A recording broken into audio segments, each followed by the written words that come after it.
Alrighty, yo, what is going on, everybody?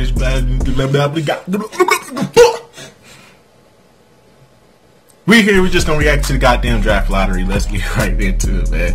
Oh man, let's get right into the draft lottery now. I didn't watch it, but I know the order. I know the order because I was on Twitter. I hopped on Twitter and then I had saw it and I was like, oh shit, let me go ahead and react to it. And then it turns out, yeah. So without further ado, man, let's just get right into it, though, man. I know the order, I just didn't watch it. I didn't watch everything that happened. Everybody said Joel Embiid was acting up out there, man, acting a fool out there. So I'm just looking at Joel Embiid because that nigga's hilarious, bro. So let's get right into it. In 3, 2, 1. With the lottery moments away, let's take one more look at the probabilities of each team winning the #1 overall pick. Sacramento Kings fucked themselves over. All them dumbass draft picks, and they traded them away for other draft. This is what I mean by Sacramento is just a dumb fucking organization, man. Sacramento has got to be the worst organization of all time, bro. Well, the time has finally come. Sacramento is terrible, bro. Mark Tatum. There's the Knicks, and then there's the Sacramento Kings. You tell me which one is the most terrible franchise. Because one got a ring. I don't think Sacramento got one. Pick number 14 will be made by the Miami Heat. Mammy! After starting the season 11-30, the Heat went 30-11. Alonzo Mourning looks like he's stressing, bro. For real. Alonzo Mourning looks like he's stressing. The Denver Nuggets. All right. The Denver Nuggets average 111.7 points per game, third best. We're Nurkic or Jokic. I still don't know who the fuck that is. If it's Jerkic or Nokic. Picking 12th will be the Detroit Pistons. Hey, fuck them. Now, shout everybody to 313. Put your motherfucking hands up and vibe with me. In the draft will go to 313. Fuck free world. Kemba Walker averaged a career high. They never do a good job in the draft. The only good job they ever done in the draft was fucking Kemba Walker. That was it. Number 10 will be made by the Sacramento Kings. Okay, so this pick, folks, goes to Sacramento since New Orleans' pick was not in the top 3. Okay. The 9th pick goes to the Dallas Mavericks. Dirk Nowitzki will return for his 20th NBA season. Only Kobe Bryant has played 20 seasons with the same team. The 8th pick will be made by the New York Knicks. Damn, cuz, again? Fuck! Sacramento's pick. Damn, man. They need a top 5, top 4, top 3. They need a top 3, bro. The Knicks need a top 3, bro. With Sacramento. That's right. The 7th pick belongs to the Minnesota Timberwolves. Okay. This pick would join a nucleus of Andrew Wiggins, who's here tonight, Karl Anthony Towns, and Zach LaVine, all 22 or younger. They need another shooting pick guard. Number 6. They need a score. They need an offensive Orlando weapon. Magic. Orlando Magic, they need a whole fucking roster, so... Shaquille O'Neal in 1992. Excuse me, I got the allergies, bro. The allergy season have kicked in on me. The Sacramento Kings. Damn.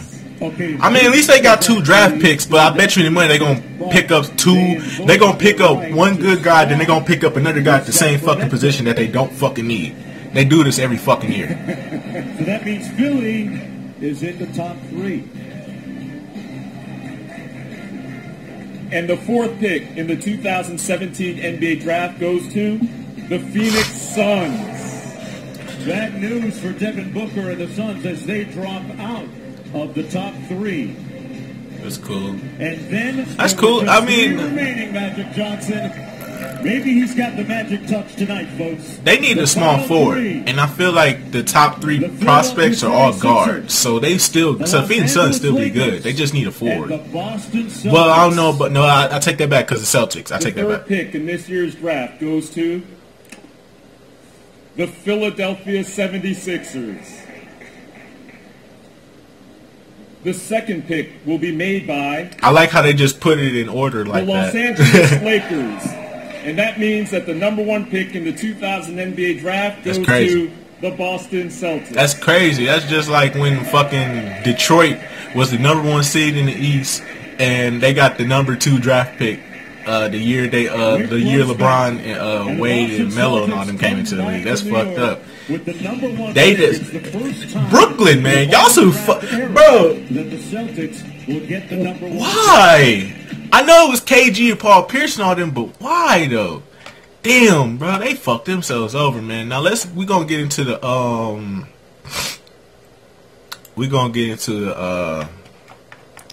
the best available players in the draft, and we're gonna go over, and I'm gonna give y'all my thoughts on who I think should go #1 overall. And I've been watching, you know what I'm saying? I've been watching, you know what I'm saying? Thanks to like guys like Oprah Side Iverson and fucking LSK and all of them, I've been able to keep up with the college prospects because I don't watch a lot of college basketball. I'm just keep it 100 with you. I don't watch a lot of college basketball. So welcome everyone to the I'm an NBA guy.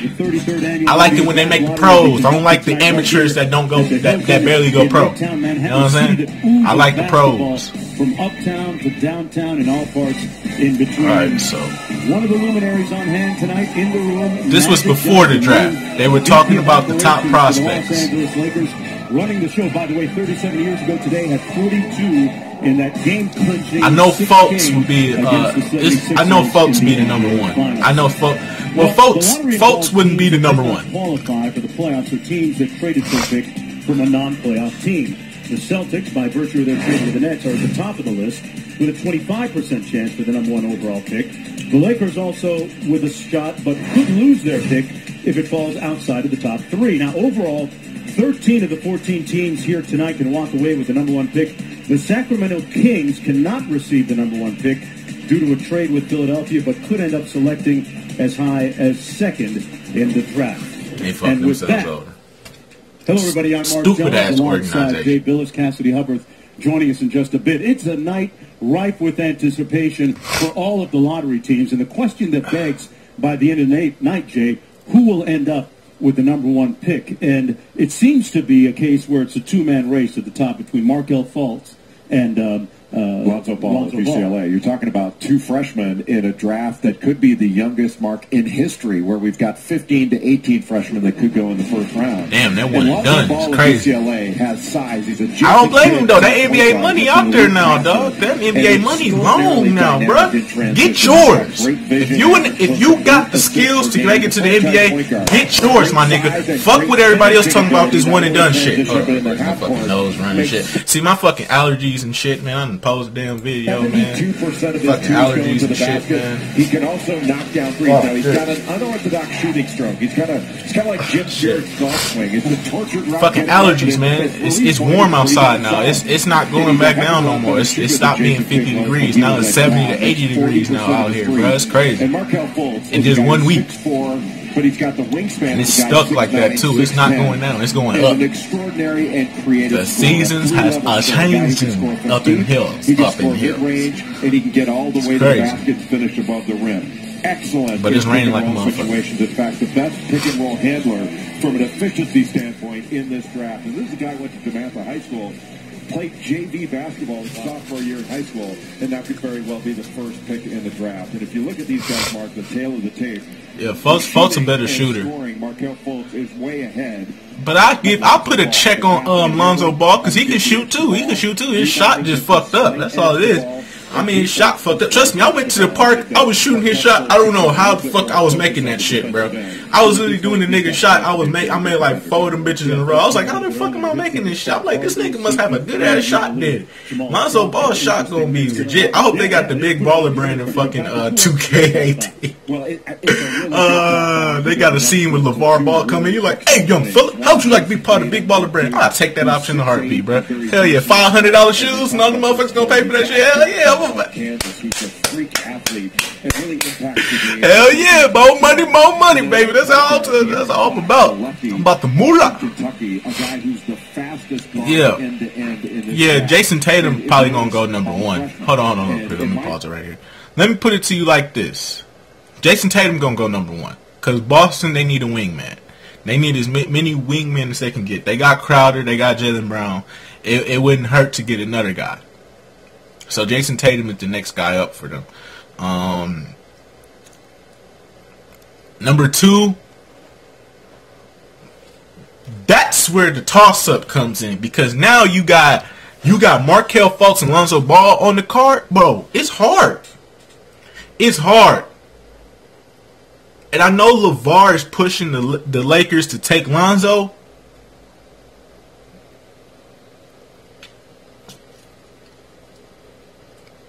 But Markelle Fultz, though,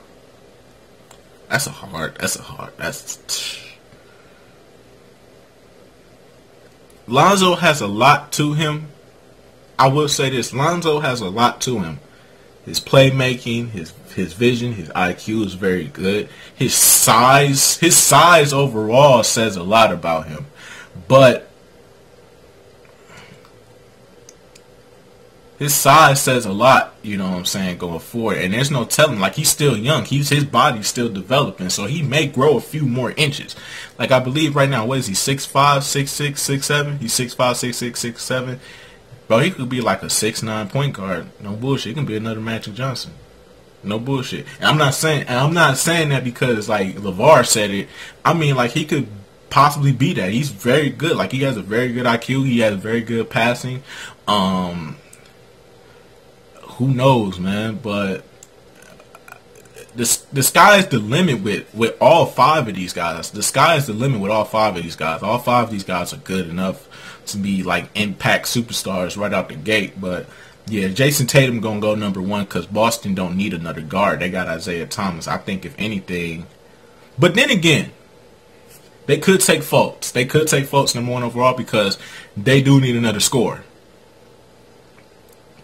Fultz could be another scorer, and they could possibly put Avery Bradley on the bench and have this kid. Well, actually, they might have him start. They may have him come off the bench first, and then if he does well enough, like if he's having a standout rookie season, they're gonna put him in the starting lineup, and they're gonna go a lot farther with him.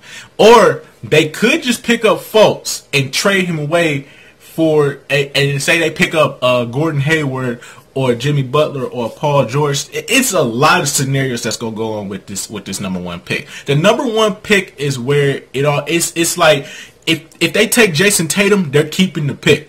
But if they take if they take Fultz or shit, allergies, bro. My allergy season kicking in, bro. Oh shit. But if they take Fultz or Ball, that's trade bait. Okay, they're trading that away for, it would all depend. That's trade bait, bro. They're gonna trade that away for somebody more valuable. Like, you know what I'm saying? Like, they're gonna trade that away for something more valuable. Now, I could see Fultz staying there. Only way I could see Fultz or Lonzo Ball staying there is if they need a scorer. Because they don't need a facilitator. They got that Isaiah Thomas. They need another scorer. And they possibly could go out and just go get a Jimmy Butler or a Gordon Hayward or Paul George. Excuse me. Or they could go ahead and it could be whatever, bro. Like I personally believe like they going I personally in my personal opinion, I think that they're going to take their chances with free agency. I think them getting the number one draft pick, they don't care. Like, they're in the Eastern Conference Finals right now. How they play out against LeBron James, this is how I think it's going to be. How they play against the Cavaliers, whether they win 2 games, take it to a Game 7, or they get swept. I think if they get swept, they're possibly going to be... I think if they get swept, or if they lose in 5 games... Or let's say they win games, but they barely win them. And the games they lose, they get blown out. Every game they lose to the Cavaliers, they get blown out. Right? If they get blown out, they're gonna take a superstar. They're gonna take the free agency route. They're gonna trade the first round draft pick to another team. They're gonna trade the first round draft pick. They're gonna draft the guy. They're gonna keep him around, have him do the summer league and all this other bullshit, and then they're going to go into free agency. They're going to try to get a Paul George, try to get a Gordon Hayward, try to get a fucking Jimmy Butler, and they're gonna try to go the superstar route. But if they do good enough to the point where they actually competed with the Cavaliers in the series, in this Eastern Conference Final Series, if they actually did well enough to compete, then they will probably just take they'll probably take Jason Tatum at the most, or they could take Fultz. They could take Fultz because they do need another Fultz or Ball because they do need another offensive weapon. So to help out Isaiah Thomas. So this could go either way, man. I'm gonna just leave it right here for right now. Those are the top 3 guys right there. Josh Jackson, he's pretty good. De'Aaron, I can't pronounce. I can't pronounce these hood ass names, bro. But Fox though, yeah, he's very good, man. Defense is very good. He's very good, man. That's wow, yeah. But I'm going to leave it right there for right now. Tell me what y'all think in the comment section below. Do you think that Boston will take the free agency route and just use the first round draft pick as trade bait? Or do you think they'll actually take a draft pick and try and get them into the system as quick as they can so they can compete with the Cavaliers? I think they're going to take the free agency route, bro. Because if you can't stop LeBron, you gotta get another free agent. You gotta shake things up in the East. You can't just take this draft pick and then hope it goes far. Because Jaylen Brown didn't turn out to be what they expect him to be, but they still end up as the #1 seed. But if anything, I think they're gonna take the free agency route. That's me personally. I think the first round draft pick is trade bait. It's trade bait. It's the first round draft pick. It's a superstar in the making. It's a guy that's going to build your franchise, that you're going to build your franchise around. So you got to take that opportunity and just use him as trade bait. You pick up a superstar and you trade away the draft pick to another team value. But at least if Boston just trade away the pick to a team that, you know, don't send them to no fucking Brooklyn Nets. And please do not send them to no fucking Sacramento Kings.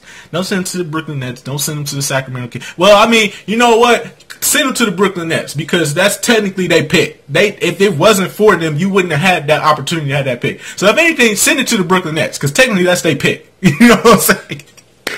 That's their pick, though. Technically speaking, that is Brooklyn's pick. So I think it would be nice if you could give that pick back to Brooklyn. You know what I'm saying? But anyways, though, tell me what y'all think in the comment section below. I'll get back to you till then. Peace out.